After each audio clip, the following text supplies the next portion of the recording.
Hello friends, income tax की हमारी third class है। इसमें हम पढ़ने वाले हैं कैरेक्टरिस्टिक्स ऑफ इनकम टैक्स। अगर आपने पिछली 2 वीडियोस नहीं देखी हैं तो आप प्लीज़ उनको देख लीजिएगा, जिसमें आपको पता चल जाएगा कि इनकम टैक्स का क्या मतलब होता है। तो चलिए शुरुआत करते हैं लेक्चर की, जिसमें हमारा फर्स्ट जो हमारी कैरेक्टरिस्टिक्स हमें दिखाई दे रही है कि that is direct tax. Direct tax मतलब कि हम सीधा डायरेक्ट पे कर रहे हैं गवर्नमेंट को, ठीक है।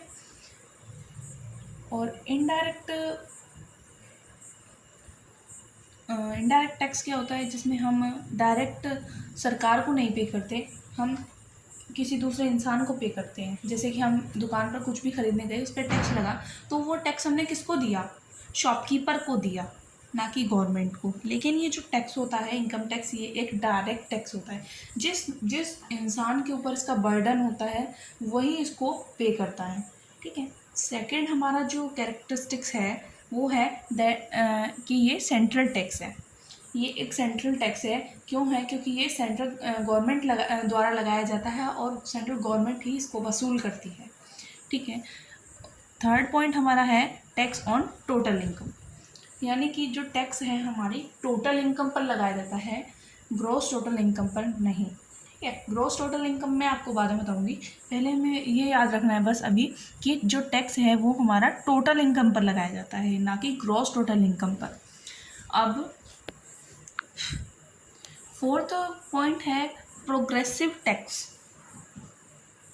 रेट भी आएगा यहाँ पे, मैं लिखना भूल गई हूँ रेट, तो रेट भी लिख लेना। प्रोग्रेसिव टैक्स रेट, प्रोग्रेस मतलब क्या होता है कि धीरे धीरे बढ़ रहा है ना। तो जैसे जैसे हमारी इनकम बढ़ेगी वैसे वैसे टैक्स भी बढ़ता जाएगा।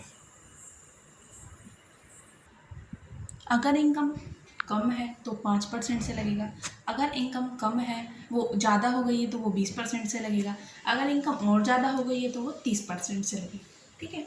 अब बात आ रही है फिफ्थ पॉइंट की, सरचार्ज की। कि सरचार्ज क्या होता है? सरचार्ज का मतलब होता है टैक्स के ऊपर टैक्स लगना, ठीक है। याद रख लेना, सरचार्ज का मतलब होता है टैक्स के ऊपर टैक्स, ठीक है।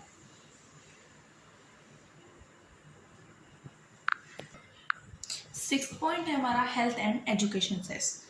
तो ये भी इसका डायरेक्ट रिलेशन इनकम टैक्स से होता है, ठीक है। ये एक ऐसा टैक्स होता है जो कि गवर्नमेंट द्वारा केवल हेल्थ और एजुकेशन पर ही खर्च किया जाएगा। मतलब कि जैसे कि हमारी मम्मी हमारे घरों में रख देती है कि हाँ ये पैसा हमें यहाँ पर ही यूज़ करना है, इसकी फ़ीस देनी है, ठीक है, ये दूध को देने, ऐसे करके हम क्या करते हैं, अलग रख देते हैं पैसा। इसी तरह से गवर्नमेंट भी हेल्थ और एजुकेशन के नाम पर अलग रख देती है पैसा कि हम इसको हेल्थ पर और एजुकेशन पर ही खर्च करेंगे। तो ये भी टैक्स के साथ टैक्स लिया जाता है, जिसको हम हेल्थ एंड एजुकेशन सेस कहते हैं। सेवन्थ पॉइंट है टैक्स का बर्डन। कि जो इंसान